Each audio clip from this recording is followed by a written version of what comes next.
Hello everybody, welcome back. Happy New Year, happy 2025. Welcome back to my channel, to another year of YouTube, and welcome to just a cozy and slow chill 2025 reset. We have had a pretty slow start to the new year in this household, and it's actually been kind of nice. I can't say that it was our choice, you know. I actually ended up getting the stomach flu on New Year's Eve, which was a whole journey. We actually had another loss, and just dealing with grief and all of that was a lot to end 2024. But I've actually really enjoyed kind of just going on my own timeline and doing things when I'm ready to do them. I originally wasn't going to do this video, but then I was like, you know what? I'm going on my own timeline. I want to share my vision board and my goals with you guys. And so if either of you out there are also getting a slow start to the year, I am right there with you. I actually saw this really cute post on Instagram. I shared it on my stories, and it was like, excuse me, I am not taking 2025 by the horns and, you know, rushing in and restarting and refreshing. I will welcome her in and offer her a cup of tea. And I thought that was such a beautiful visual and just a great guide for how I not only want to start my year, but also spend my year. So with that, feel free to get as cozy as you possibly can for this reset. We're gonna take it slow. I actually have on my favorite pair of fuzzy socks right now. This sweater is so unbelievably comfy. I'm so excited. This is my first day actually getting dressed. I put a little bit of makeup on. We're gonna go to lunch. But yeah, the first thing that I typically like to start the new year off with is just decluttering a little bit and reorganizing. Thankfully, Ryan and I actually did this a little bit earlier on before the end of the year, which felt so great, especially since we were both sick and there was so much going on. Being in an organized and clear space was nice. We went through all of our kitchen cabinets, we went through our pantry and just looked through if anything was old, if we don't use anything. And sometimes resets or declutters can feel really overwhelming, like you're just surrounded by chaos, but I feel like we made it really fun. We put on the Ratatouille soundtrack, which if you've been following me for a bit, you know that I love to put that on. Whenever, with anything involving the kitchen, I like to have the Ratatouille soundtrack on. We also put all of our Christmas decorations away. Ryan was so helpful with that since I was out. And we did a baby Christmas tree this year, which was so nice to just put the tree in a little trash bag and take it out instead of having to schlep a whole tree outside, put it out by the curb, the whole thing. I love Christmas. I love my Christmas decorations, but I also love taking them down. I love the feeling of a fresh space, clearing things off. I'm a huge believer that your physical space, especially when you live in a smaller one, really affects your mental headspace. So we feel really good in here right now. Another thing I really like to do is to start the year with a fresh calendar. I like this one a lot. I showed this in a little haul from Greenwich Letterpress, which is a small business in the West Village. I love all of the stuff that they have, but I really like this one because it's not according to year, it's actually by week. So it has like Monday, Tuesday, Wednesday, Thursday, Friday, and then the weekend. And I use this weekly. At the beginning of the week, I'll just fill out any plans that I have. It's a great way to kind of get into the headspace for the week, and I don't have to buy a new one every year, which is nice. I also got myself this really fun calendar. This just put a huge smile on my face. I got this a while ago with my coworkers. Actually, we went on our lunch break to McNally Jackson, which is like a bookstore near 30 Rock, and they had this stunning calendar. I love this artist. I actually have followed her on Instagram for years, and every single page is just so stunning. I love the illustration, and I just think it's gonna put me in a good mood. It says only good things for 2025. And look, this is exactly what we were talking about. Permission to go slow and float for a while. A clean closet, the city at night, feeling the earth under you, being scared but still safe, remembering something you had forgotten, lazy days, and there's even more on the back too. But just from the big smile that I have on my face right now, I know that this was a good purchase, and I'm really excited to go through all of the months. Last year, I did also attempt to do digital planning, which I shared with you guys when I got my iPad. It was actually around this time last year. This was maybe my single favorite purchase of 2024. I absolutely love this iPad. I use it every single day. And maybe my favorite thing that I do on it is make vision boards every month. I haven't done super well with the digital planning calendar, like writing out my schedule and stuff. I really just think I prefer using like the Google Calendar, but I have stuck to the monthly vision boards, and I made one for 2025 that I'll share with you guys. It's maybe one of my favorite vision boards that I've made to date. I really love all of of the colors going on. I'm also personally in full summer mode. I saw a TikTok about this that was like, my toxic trait is that right after Christmas, I'm in summer mode, and that couldn't be more true. But anyways, a lot of these are reflective of my goals for the year. I worked on my goals first, and then I made this vision board. Ryan wants to go to an art store, but we're going through the vision board right now. Oh, sorry. So I already walked Ryan through the vision board, don't you worry. Maybe I'll start inserting that in videos more often, because you guys loved when I walked him through our Christmas vision board. That wasn't just for the video. Every single month I sit Ryan down and I'm like, look.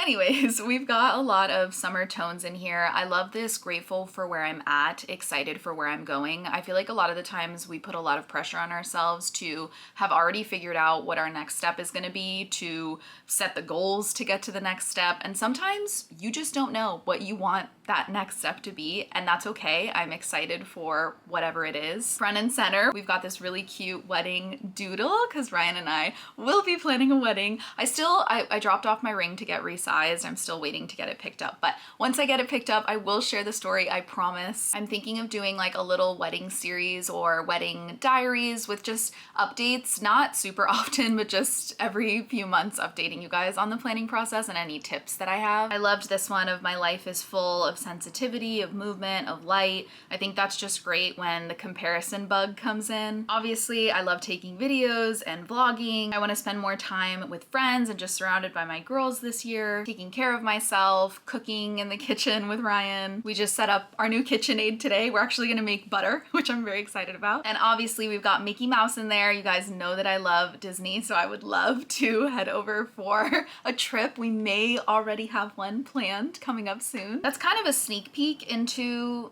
my goals and resolutions. One of my biggest ones, and this was one that my therapist actually set for me, is saying no. I feel like with New Year's and with resolutions, almost everyone is like, say yes. Like, you need to be a yes girl, you need to say yes to things.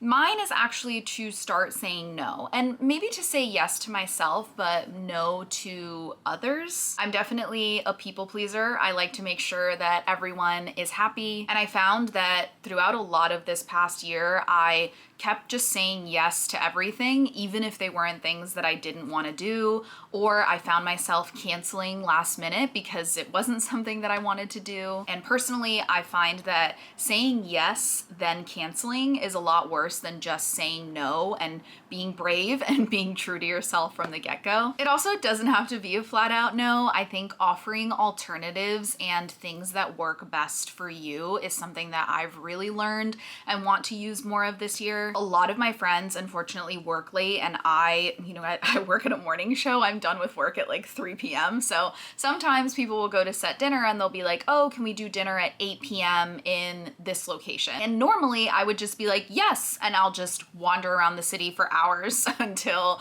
we have dinner. But I think it's also totally okay to be like, hey, I just don't think that's gonna work for me, but what if we did this alternative instead? I think more so than saying no, it's more about being in tune with myself, what I'm capable of. I just wanna make sure I'm putting my best foot forward for other people, but also taking care of me. All right, the next one is really reflecting on what I want and how I can make that happen. So lately I have felt like I'm in a bit of a limbo phase. My whole life I have known what I wanted to do, like in 6th grade, if people would ask me what I wanted to do, I was like, I want to work in TV. And I do. And I work in TV. I made it happen. I set all the goals to make it happen. And I'm really just happy and content with my life right now. But I feel like the world and society and stuff makes you be like, all right, what's next? What's coming next? And I'm not sure what I want my next step to be with my career in terms of where we want to live. There's a lot of unanswered questions.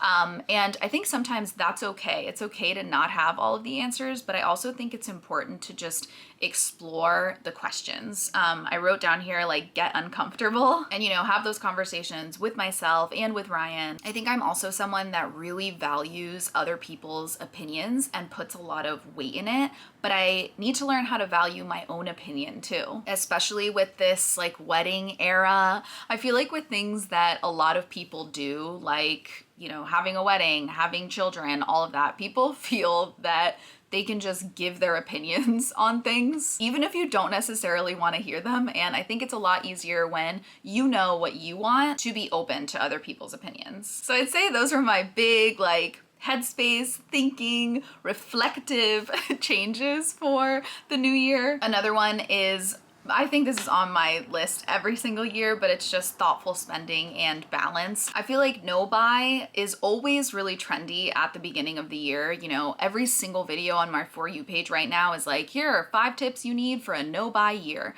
And I'm someone that just never has really responded to cutting myself off fully from something. I think it's all about balance. So for me personally, I want to try and be more aware of my small purchases. I've always been someone that is very afraid of large purchases. I'm terrified of them, but small purchases, I'm like, yeah, that's fine, even though they might add up to the amount of the big purchase. So I want to be a little bit more mindful of that. We obviously want to save money for our wedding and budget this year. Ryan and I actually had a budget conversation. We sat down yesterday. He pulled up like the Excel sheets. We went through everything and it felt really great. I think sometimes getting your expenses in order, setting budgets can be really intimidating. I was even nervous to like sit down and have this conversation, but after, we both looked at each other and we were like, that was great. Like we feel like we worked together and set goals with each other and it felt really great. The older I've gotten, I've definitely learned that I love experiences over stuff. So that's something that I really want to prioritize this year,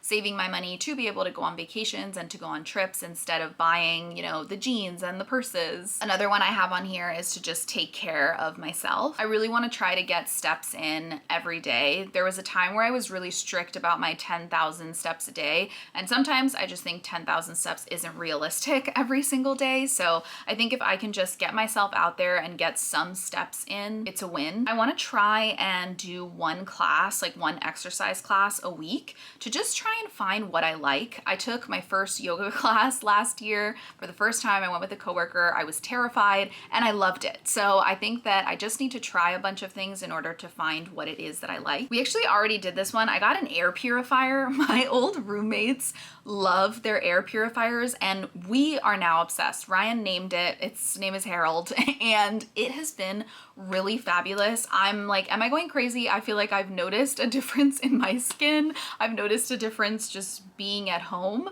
and we love it. Another one on my list is to do more like solo experiences or experiences of just me with my friends. Ryan and I love spending time together. We love going on adventures and trips together, but I think it's really healthy to also spend time separately. You know, when we're at home, Ryan does his own thing, I do my own thing, and then we come together to make dinner at the end of the day. I just want to make sure that I'm staying true to myself and my passions, even if they're not things that Ryan enjoys. We can do things separately. I can go to the mall and go to Sephora and Ryan doesn't have to come with me and be sad in the Sephora. And same with going on girls trips and planning things with my girls or him spending time with just his boys. Under that category, this is a big one that I am very excited about, but we are going to be launching Couch Club in 2025. I talked to my old roommates, Marilyn and Marcella, about this. We lived together for the most beautiful years. I remember them so vividly. I will remember them my whole life, our years living in Brooklyn together. And if you are in your 30s, if you live in the city, you know how difficult it is to schedule time with your friends.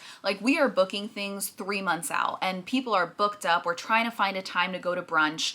You end up rushing to brunch, you get there, it's super small, everything's really loud, you're overwhelmed, you catch up for a little bit and then it's like, okay, bye, because there's nowhere to go because we all live in different parts of the city. So I was talking to both of them and I was like, I have a confession to make. I hate brunch and I don't think we should go to it anymore. And Marcella was like, oh my God, I feel the same way. And we just want couch time.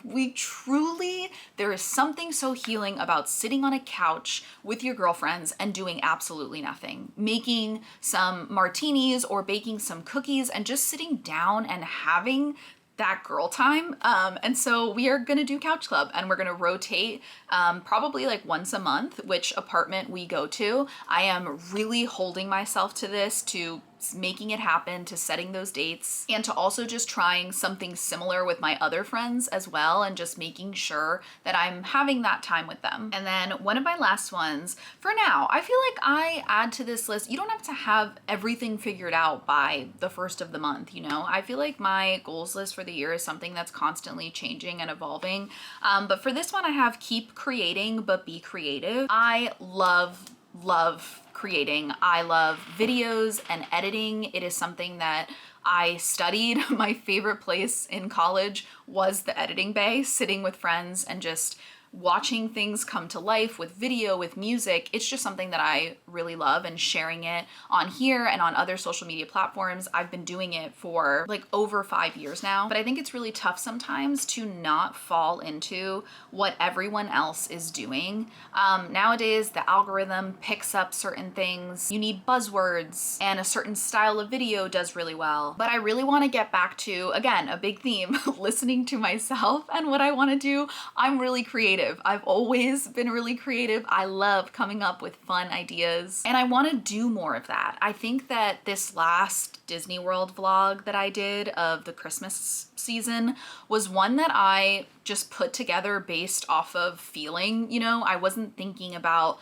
the style of Disney vlog that everybody watches, or how it was supposed to look, or which buzzwords I should use. I really just did what felt right to me. And it's not my most viewed video, but it's definitely my most well received. You know, I got so many sweet messages, I connected with so many people, and I think it feels so much better when one of your videos really relate and reach some people, when it's an idea that you had on your own to make, when it's not just a copy of, you know, someone else's idea. And obviously I'm sitting here doing a 2025 reset along with everyone else on YouTube. I think with social media, no matter what, your idea probably isn't original, but I think it's just staying true to myself and my voice. And those are all of my goals that I have so far for 2025. This was really introspective. I hope that you guys enjoyed being introspective as well. I think that, you know, joining and doing therapy is one of the best things that I have done, and the therapist that I got for this past year is one of the best I've ever had. I think she really challenges me to